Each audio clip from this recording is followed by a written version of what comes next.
اعوذ باللہ من الشیطان الرجیم بسم اللہ الرحمن الرحیم الف لام میم اللہ لا الہ الا هو الحی القیوم نزل علیک الکتاب بالحق مصدقا لما بین یدیہ وانزل التوراة والانجیل من قبل هدى للناس وانزل الفرقان ان الذين كفروا بآيات الله لهم عذاب شديد والله عزيز ذو انتقام ان الله لا يخفى عليه شيء في الارض ولا في السماء هو الذي يصوركم في الارحام كيف يشاء لا اله الا هو العزيز الحكيم هو الذي انزل عليك الكتاب منه آیات محکمات ہن ام الکتاب واخر متشابہات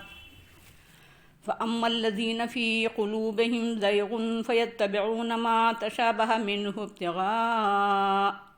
ابتغاء الفتنة وابتغاء تأویلہ وما يعلم تأویلہ الا اللہ والراسخون فی العلم یقولون آمنا به کل من عند ربنا وما يذكر إلا أولو الألباب ربنا لا تزغ قلوبنا بعد إذ هديتنا وهب لنا من لدنك رحمة إنك أنت الوهاب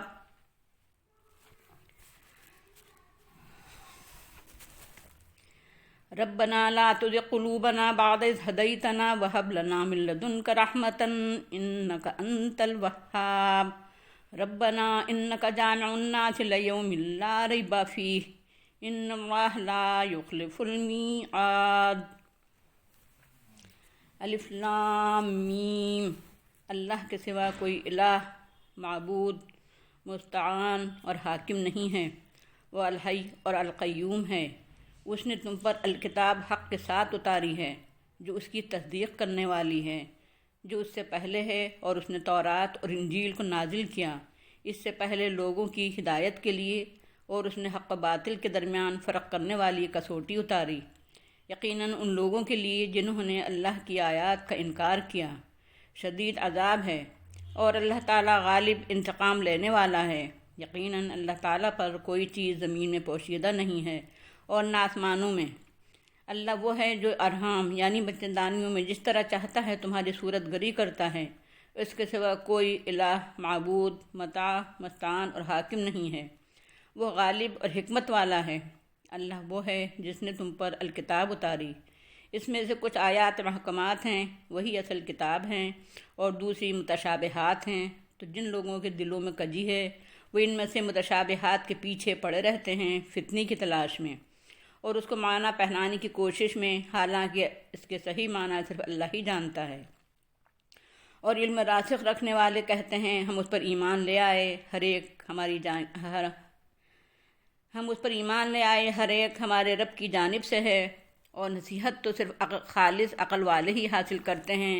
اے ہمارے رب، ہمارے دلوں کو کجی میں مبتلا نہ کر، اس کے بعد کہ تو نے ہم کو ہدایت دی ہے، اور ہم کو اپنے پاس سے رحمت عطا فرما، یقیناً تو بہت زیادہ عطا کرنے والا ہے۔ اے ہمارے رب، یقیناً تو لوگوں کو جمع کرنے والا ہے اس دن جس میں کوئی شک نہیں ہے، یقیناً اللہ تعالیٰ وعدہ خلافی نہیں کرتا۔ یہ سورہ آل عمران کا پہلا رکوع ہے جس کی تلاوت کی گئی اور ترجمہ پیش کیا گیا۔ یہ سورت قرآن مجید کی تیسری سورت ہے، اس میں صرف 20 رکوع ہیں۔ یہ مدنی سورت ہے، اور مدنی صورتوں کی خصوصیت یہ ہے کہ ان احکام اور قوانین بیان کیے جاتے ہیں۔ آئیے ان آیات میں غور و فکر کریں۔ الف لام میم یہ حروف مقطعات ہیں اور آیات متشابہات میں شامل ہیں۔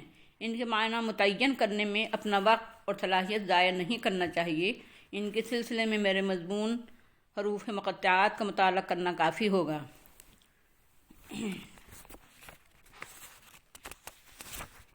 ان کے سلسلے میں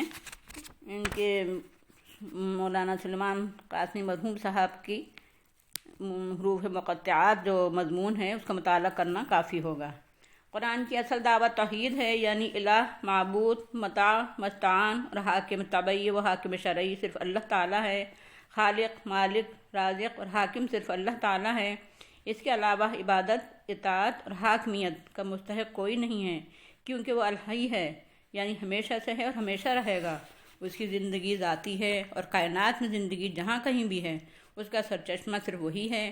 ساری زندگیاں اس کی عطا اور بخشش سے ہیں، صرف وہی الہ ہے، اس کے علاوہ کوئی بھی الہ نہیں ہے، کیونکہ وہ القیوم ہے، خود بخود قائم ہے، اپنے قیام و بقا میں کسی کا محتاج نہیں ہے، اور پوری کائنات کو بھی وہی تھامے ہوئے ہے۔ کائنات کا قیام، بقا اور استحکام اسی سے وابستہ ہے۔ تمام مخلوقات اور انسانوں کے قیام، بقا، زندگی اور استحکام کے لیے تمام مادی ضرورتیں اسی نے فراہم کی ہیں۔ تو کیا اشرف المخلوقات کی اشرفیت کے مطابق اس کی اخلاقی، روحانی، ذہنی اور عملی زندگی کے لیے رہنمائی کا انتظام وہ نہ کرتا؟ کیوں نہیں؟ اس کی ربوبیت کے تقاضے بغیر رہنمائی کے پورے نہیں ہو سکتے تھے، اس لیے اس نے نبوت اور رسالت کا سلسلہ شروع کیا، حتیٰ کہ اس کی تکمیل کے لیے آخری اور جامع نبی اور رسول صلی اللہ علیہ وسلم کو بھیجا، اور آپ صلی اللہ علیہ وسلم پر الکتاب یعنی اپنی جامع اور کامل اور آخری کتاب نازل فرمائی، اور اسے حق کے ساتھ اتارا، یعنی بالکل محفوظ اور صحیح شکل میں نازل کیا، اور اس میں پچھلے انبیاء علیہ السلام کی تعلیمات کو جمع کر دیا اور اسے تمام آسمانی کتابوں کی تعلیم کی تصدیق بنا کر اتارا۔ اللہ تعالیٰ جامع صفات ہے، الہ اور عبادت و اطاعت کا مستحق ہے، زندہ جاوید ہے، قائم و دائم ہے، اور کائنات کے قیام و بقا کا والی اور حاکم ہے۔ اس نے قرآن سے پہلے بھی ہمیشہ انسانوں کی رہنمائی کا انتظام کیا ہے، تورات اور انجیل جیسی کتابیں اتاری ہیں۔ صرف اتنا ہی نہیں بلکہ اس نے ہمیشہ نبیوں کو بھیجا، جنہوں نے اپنے قول عمل سے کتاب الہی کی تعبیر کی اور کتاب الہی کے مطابق کردار پیش کیا، جو حق و باطل کے درمیان کسوٹی ثابت ہوتا رہا ہے۔ یعنی اس نے کبھی صرف کتاب نہیں بھیجی بلکہ ہمیشہ کتاب کے ساتھ صاحب کتاب رسول بھی بھیجا، جس کی سنت حق و باطل کے درمیان کسوٹی کا کام دیتی رہی ہے۔ آج اس نے آخری کتاب قرآن مجید کی شکل میں اور آخری فرقان محمد رسول اللہ صلی اللہ علیہ وسلم کی سیرت و کردار، محمد رسول اللہ صلی اللہ علیہ وسلم کی شریعت اور سنت کی شکل میں بھیجا ہے۔ یہ ہدایت اور فرقان یعنی حق و باطل کے درمیان فرق کرنے والی کسوٹی دونوں ہمیشہ اور خصوصاً آج اپنی آخری شکل میں تمام انسانیت کے لیے عام ہیں۔ یقیناً جو لوگ اللہ کی الوہیت، اس کی خداوندی، اس کی توحید اور یکتائی کا انکار کریں، جو اس کو معبود برحق نہ مانیں، جو اس کو جامع صفات نہ مانیں، جو اس کو معبود برحق، مطاع برحق اور حاکم برحق نہ مانیں، جو اس کو الحی اور القیوم نہ مانیں، جو لوگ یہ نہ مانیں کہ اللہ نے محمد رسول صلی اللہ علیہ وسلم پر حق کے ساتھ آخری کتاب اتاری ہے، جو لوگ یہ نہ مانیں کہ محمد رسول اللہ صلی اللہ علیہ وسلم پر اترنے والی کتاب محمد رسول اللہ اور آپ کی سنت اور سیرت حق اور باطل کی کسوٹی ہے، اور جو یہ نہ مانے کہ اللہ نے ہمیشہ انسانوں کی رہنمائی کا انتظام کیا ہے، اور تورات و انجیل بھی آسمانی کتابیں تھیں اور ہدایت کی حامل تھیں، جو قرآن کی تعلیم اور دلائل کو نہ مانیں، جو زمین و آسمان کی گواہی کو تسلیم نہ کریں، ایسے کافروں اور منکروں کے لیے شدید ترین عذاب ہے، کیونکہ اللہ تعالیٰ غالب ہے، اس کی پکڑ اور گرفت سے کوئی مجرم بچ نہیں سکتا۔ وہ انصاف اور عدل کے تقاضے پورے کرنے والا ہے، وہ اپنی ذات کے لیے نہیں، مخلوق کے ساتھ انصاف کے لیے انتقام لینے والا ہے۔ اللہ تعالیٰ ہی صرف انصاف کر سکتا ہے، ہر ایک کی وفاداری اور اطاعت گزاری کا اجر و ثواب دینے میں بھی اور مجرموں کو کیفر کردار تک پہنچانے میں بھی اس سے کوئی چوک نہیں ہو سکتی، کیونکہ تنہا وہی ایسا ہے کہ زمین و آسمان میں کوئی چیز اور کوئی بات اس سے پوشیدہ نہیں رہتی ہے۔ اس کے غلبے اور تسلط کا اور اس کی حکمت و دانائی کا اور اس کے واحد معبود ہونے کا یہ حال ہے کہ نہ صرف تمہارا خالق اور مالک ہے بلکہ ماں کے رحم میں تمہاری صورت گری بھی وہی کرتا ہے، اور جیسی چاہتا ہے ویسی صورت بنا دیتا ہے۔ اس لیے اس کے سوا کوئی نہ الہ برحق ہے اور نہ معبود مطاع ہے اور حاکم برحق ہے، تنہا وہی معبود ہے، تنہا وہی مطاع ہے، تنہا وہی حاکم و طبعی اور حاکم شرعی ہے۔ اللہ وہ ہے جو تنہا معبود برحق ہے، تنہا مطاع برحق ہے، تنہا حاکم برحق ہے اور تنہا مستعان ہے۔ اللہ وہ ہے جو الحی ہے، ہمیشہ سے ہے اور ہمیشہ رہے گا۔ اللہ وہ ہے جو خود اپنے بلبوتے پر قائم ہے اور کائنات بھی اس کے بلبوتے پر قائم ہے۔ اللہ وہ ہے جس انسان کی رہنمائی کا انتظام ہمیشہ کیا ہے۔ اللہ وہ ہے جو توحید، رسالت اور آخرت یعنی انبیاء علیہ السلام کی دعوت و پیغام کے منکروں کو شدید عذاب دے گا اور اپنے باغیوں اور سرکشوں سے انصاف کی خاطر پورا انتقام لے گا۔ اللہ وہ ہے جس سے زمین و آسمان کی کوئی چیز پوشیدہ نہیں ہے۔ اللہ وہ ہے جو سب کی صورت گری ہر ایک کی ماں کے پیٹ میں جیسی چاہتا ہے کرتا ہے۔ اللہ وہ ہے جو سب پر غالب ہے۔ اللہ وہ ہے جو تمام حکمتوں اور دانائیوں کا مالک ہے، بلکہ حکمتوں کا سرچشمہ ہے۔ اس لیے اس کی ہدایت اور رہنمائی اور اس کی دعوت اور پیغام از اول تا آخر حکمتوں سے لبریز ہے، اور اس کی حکمت ہی کا تقاضا ہے کہ اس نے اب جو آخری نبی پر آخری کتاب نازل کی ہے اس میں محکمات اور متشابہات دونوں قسم کی آیات ہیں۔ آیات محکمات سے وہ ہیں جن کی مراد واضح ہے، جن کے معنی کی تعین میں کوئی دقت نہیں ہوتی، جن میں قرآن کی دعوت و پیغام، قرآن کے عقیدے، بنیادی ہدایات، اصولی تعلیم اور احکام، ارکان دین، عبادات، اخلاقیات، سماجی تعلیم، حلال و حرام، روزی کمانے اور خرچ کرنے کے مواقع اور سیاست و اجتماعیت کے سلسلے کی اصولی ہدایات دی گئی ہیں۔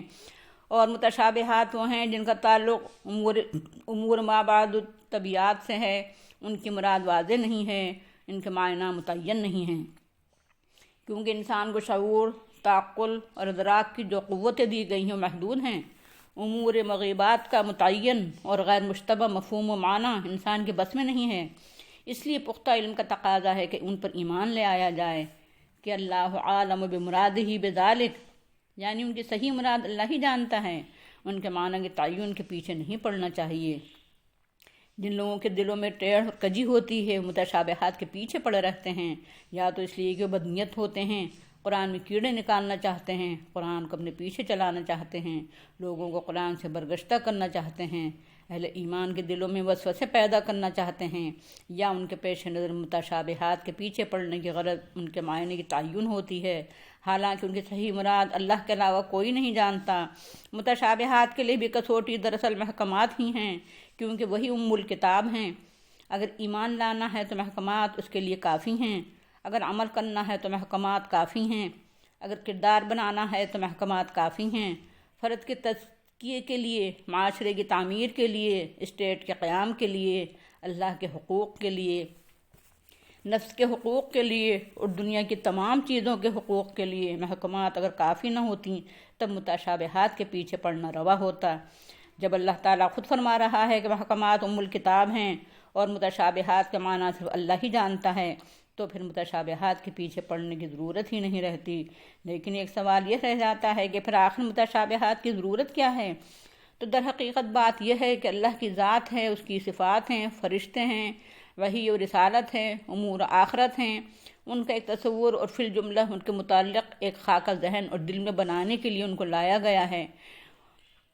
ان کی اور حقیقت جاننا انسان کے بس میں ہے ہی نہیں، اس میں انسان کا امتحان بھی ہے کہ اسے اللہ اور اس کی کتاب پر اعتماد اور یقین ہے یا اپنے فہم و فکر پر۔ اللہ تعالیٰ جو کچھ بھی ہدایت دیتا ہے، نصیحت کرتا ہے، راہ راست دکھاتا ہے، اسے قبول کرنے والے، اس سے نصیحت حاصل کرنے والے وہی لوگ ہوتے ہیں جو عقل سلیم اور عقل لطیف یا عقل خالص کے مالک ہوتے ہیں، اور اس کا ثبوت اس طرح دیتے ہیں کہ ایمان لے آنے کے باوجود، متشابہات کے پیچھے نہ پڑنے کے باوجود، محکمات ہی کو مدار ایمان اور مدار ہدایت تسلیم کرنے کے باوجود اللہ تعالیٰ سے دعائیں اور التجائیں کرتے رہتے ہیں کہ اے ہمارے رب، تو نے ہمیں ہدایت دی ہے، اس کے بعد ہمارے دلوں کی کجی سے، ٹیڑھ سے، گمراہی سے، بہکنے اور بھٹکنے سے محفوظ رکھ۔ اے ہمارے رب، تو نے ہمیں ہدایت دی ہے، اس کے بعد ہمارے دلوں کو کجی سے، ٹیڑھ سے، گمراہی سے، بہکنے اور بھٹکنے سے محفوظ رکھ۔ اے ہمارے رب، ہمیں اپنے پاس سے اپنی رحمت سے نواز دے اور ہمیں راہ راست پر استقامت عطا فرما۔ اے ہمارے رب، تو ہی دینے والا اور عطا کرنے والا ہے، اس لیے ہم سب کو تجھ ہی سے مانگتے ہیں، ہدایت بھی اور ہدایت پر استقامت بھی۔ اے ہمارے رب، تو یقیناً تمام لوگوں کو ایک ایسے دن اکٹھا کرنے والا ہے جس کے آنے اور وجود پذیر ہونے میں کوئی شبہ نہیں۔ اس دن کے حساب کتاب کے خوف سے ہم تیری ہدایت کے ذریعے محفوظ رہ سکتے ہیں، اس دن کے عذاب سے ہم تیری رحمت کے ذریعے محفوظ رہ سکتے ہیں، تیری عطا و بخشش اور فیض و کرم کے بغیر ہم اس دن کی مصیبت سے نہیں بچ سکتے۔ اے ہمارے آقا، تو وعدہ خلافی نہیں کرتا، اس لیے تو اپنے بندوں کو اپنی رحمت اور مغفرت سے ضرور نوازے گا اور عدل و انصاف کے خاطر مقررہ دن میں ضرور سزا اور جزا دے گا۔ قرآن معزز ہے، اگر اس کے کچھ حروف اور الفاظ کا مفہوم ہماری سمجھ میں نہ آئے تو ہمیں بدکنا نہیں چاہیے، بلکہ اس کی واضح ہدایات اور تعلیمات پر غور و فکر کرنا چاہیے۔ صرف اللہ ہی معبود برحق اور متاع برحق، حاکم برحق اور مستعان برحق ہے۔ صرف اللہ ہی الحی اور القیوم ہے، اس کے علاوہ کسی کی زندگی ذاتی نہیں ہے اور نہ اس کے علاوہ کسی کی زندگی کا سرچشمہ ہے۔ صرف اللہ ہی خود بخود اپنے بلبوتے پر قائم ہے، دوسرا کوئی اپنے بلبوتے پر قائم نہیں ہے اور نہ کسی کا قیام و بقا ازلی اور ابدی ہے۔ قرآن مجید محمد رسول اللہ صلی اللہ علیہ وسلم پر اللہ ہی نے اتارا ہے۔